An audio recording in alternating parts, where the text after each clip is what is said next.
Linnea, you're an avid student of the natural world. Surely you're aware of the 6 most common types of fae? The Vila, Domovoy, Leshy, Volkodlok, Snegovic, and Jack Frosts. Right. Well, there are many less common varieties, too. The legendary lantern fae, the sirens with their lilting songs, and us, the augury birds. We foretell both disaster and delight, gazing upon the past dawn and future night. Others fear and revere our might, while we alone detest our plight. I've never heard of an augury bird before, or the poem you just recited. That's hardly a surprise. You can count the number of augury birds alive today on one hand. And that includes you and me. So it's true then. We really are family. Family.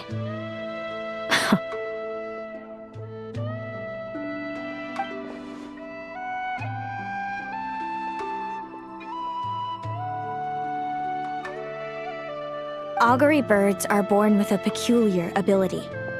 We can see crossroads in the flow of fate, immutable future events that all paths will lead to. Are you talking about prophecies? Doesn't surprise me. Humanity has many ways of observing fate.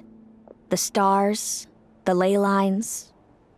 Our abilities are feeble in comparison. We can only see our own fates. If a friend wants to know their future, or someone is concerned about the destiny of the world, we're powerless to help.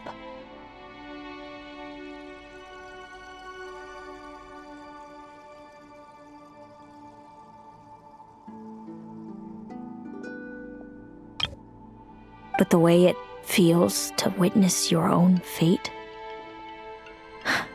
I trust you understand by now, Linnea. It certainly wasn't fun. Those prophecies brought a flood of emotions with them, from excitement to frustration to bitterness. By the end, all I was left with was a kind of numb emptiness. I had a goal in life, and before I even had the chance to start fighting for it, I saw how it would end. It's like someone spoiled the ending of a story I was really enjoying. Wait till you've tried to defy fate and found how powerless you are to change it. That's when the real suffering begins. Everything is transpiring as I foresaw, yet I am powerless to change it.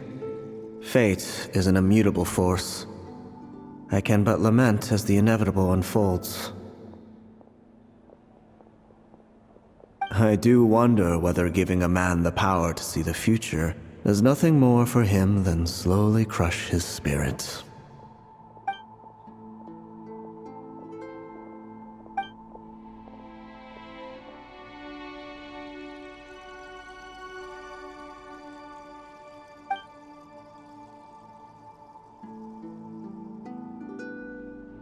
When you know every joy and every sorrow you'll ever experience, and there's nothing you can do to change it. Like you said, it leaves you with a numb emptiness. Generation after generation of augury birds lived with this burden. Until you were born, and our parents found the only solution they could think of. If an augury bird is set far from the Fae to grow up among humans, the awakening of their prophetic abilities could be delayed. So that's how I became a changeling. What about the child I was switched with? What happened to her? Don't worry, she had the opposite problem to you. She needed to live among the Fae. She was born with a strange, rare disease that humans cannot cure. If she hadn't been switched, she would have died a long time ago. Our parents saved her life, then raised her as their own, Eventually, her birth parents came to find her, and now they're living together in Snezhnograd. I see. Wow. It all makes sense now.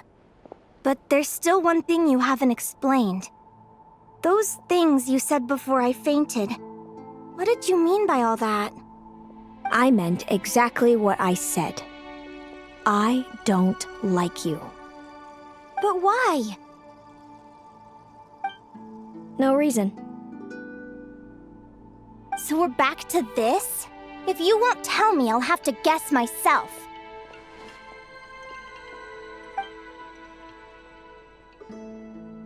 Celaeno, are you jealous of me?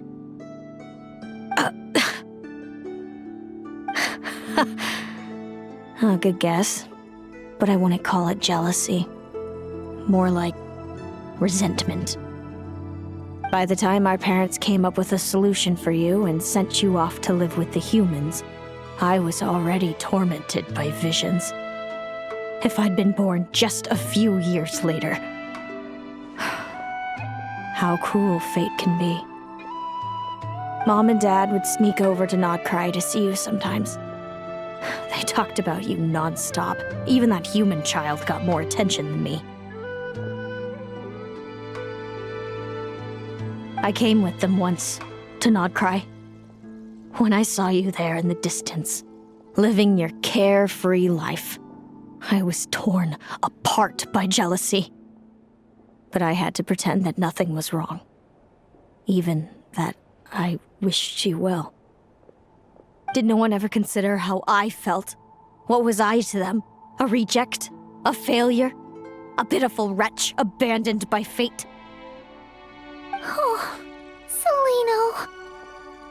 All of this led to me deciding, a long time ago, that when you were old enough, I'd come pay you a visit. My plan was to tell you the truth about everything. And then, you would share in my suffering. I know. What kind of horrible person would want to do that to someone?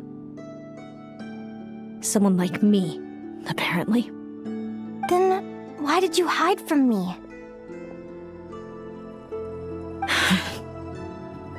You really want me to keep guessing?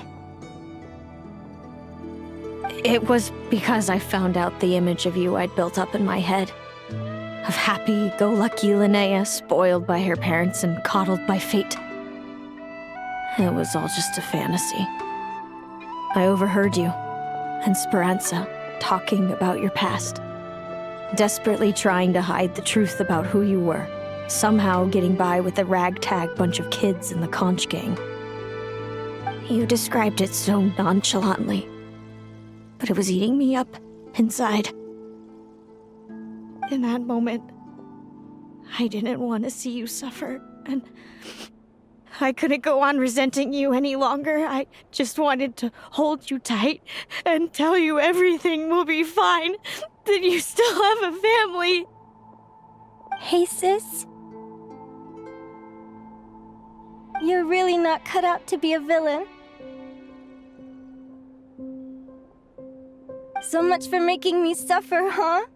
Now you're the one crying and I have to comfort you.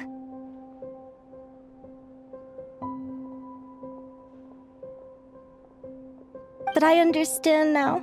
That feeling you had, it wasn't resentment. You were just lonely. I've always wondered about my real family. I'm so glad you were willing to see me, sis.